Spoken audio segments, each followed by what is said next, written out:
So fingerprint unlock.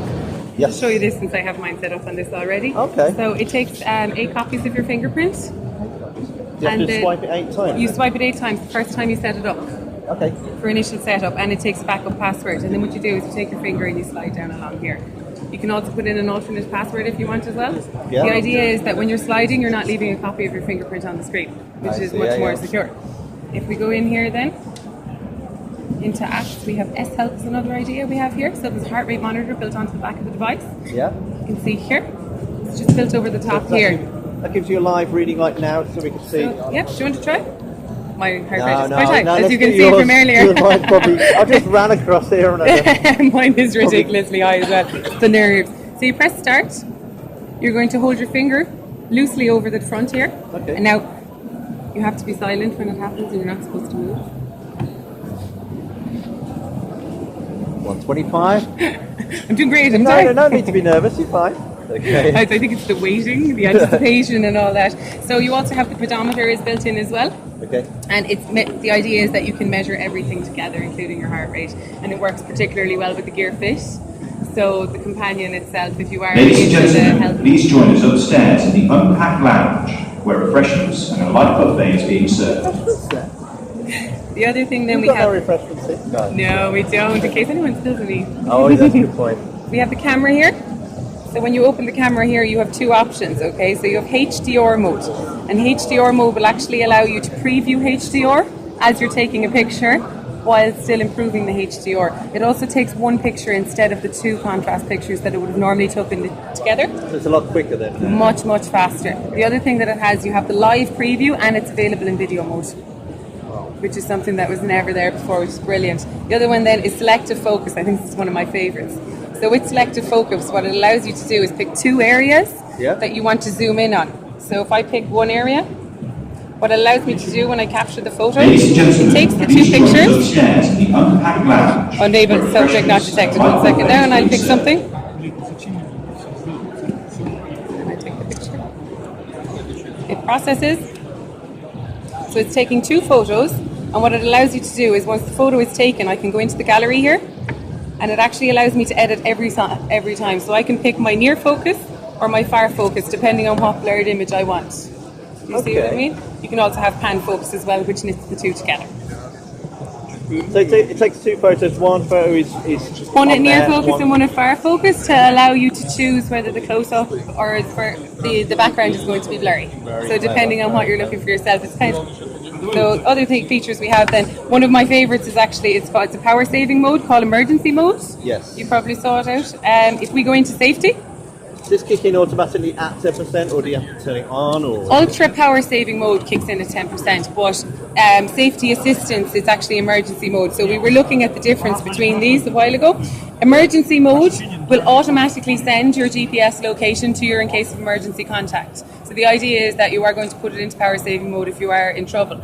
If you're in ultra power saving mode, just brings it back down to it gives you the same feature, but it doesn't send your GPS location because it's not an emergency, if you know what I mean. So once you turn it on, have you had a chance to see it? Will I turn it on? No, I was going to say, yeah, turn it on, but how do you activate it? Is it special key literally, press or? no, you literally just go into safety, emergency mode, on. Okay, so I've just fell so over. the flicky switch. Yeah. Yeah.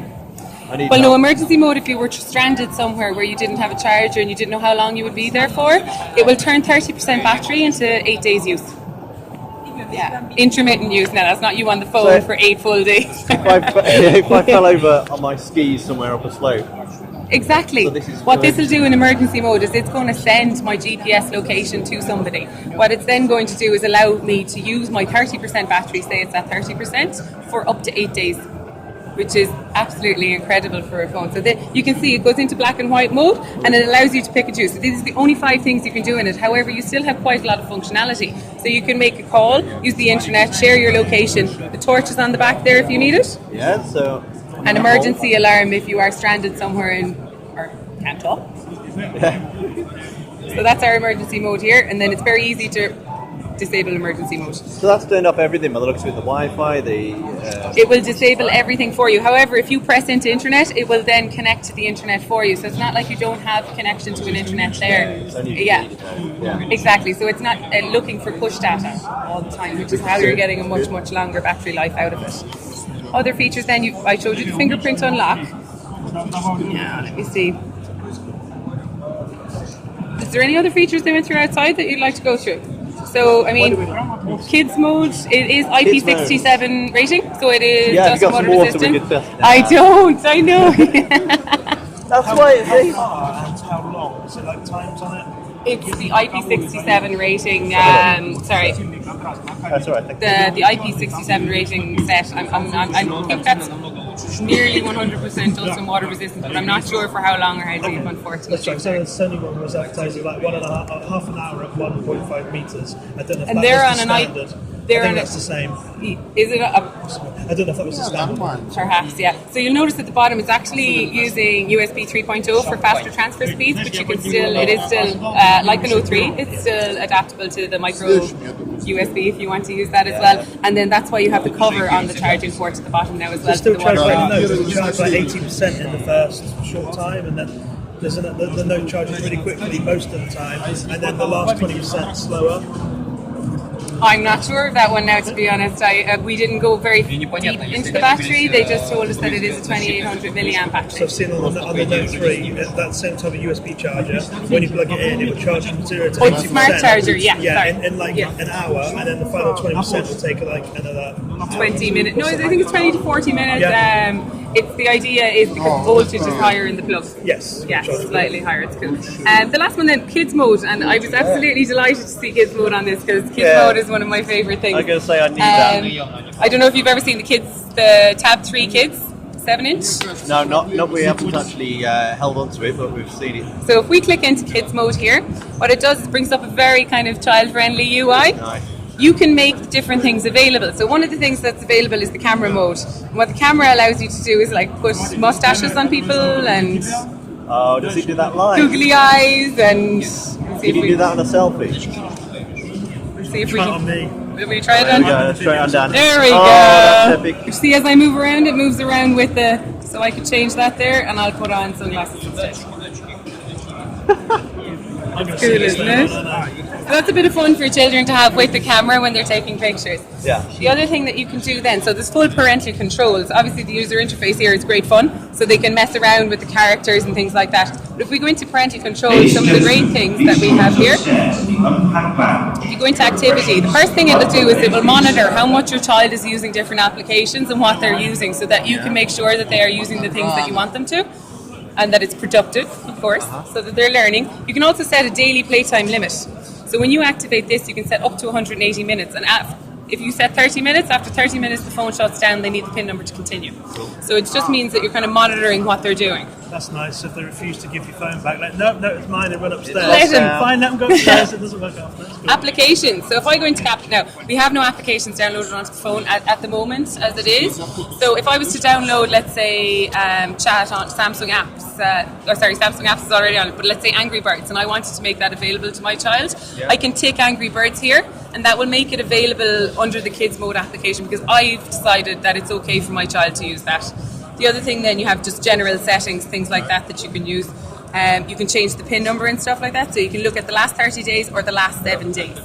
If they want to get back out of this again, you press the button here, takes you straight back to the full Android mode. So you can be sure that when your child has your phone, they're not texting your contacts or calling anyone or using anything bold. And it's Or, more- Kids mode, I saw it had a name, obviously, in the picture. Can you have more than one? So if you've got two kids, No. for example. Okay. unfortunately, on the phones, because I know that is a feature of KitKat, that you can have different user profiles, but it's for tablets.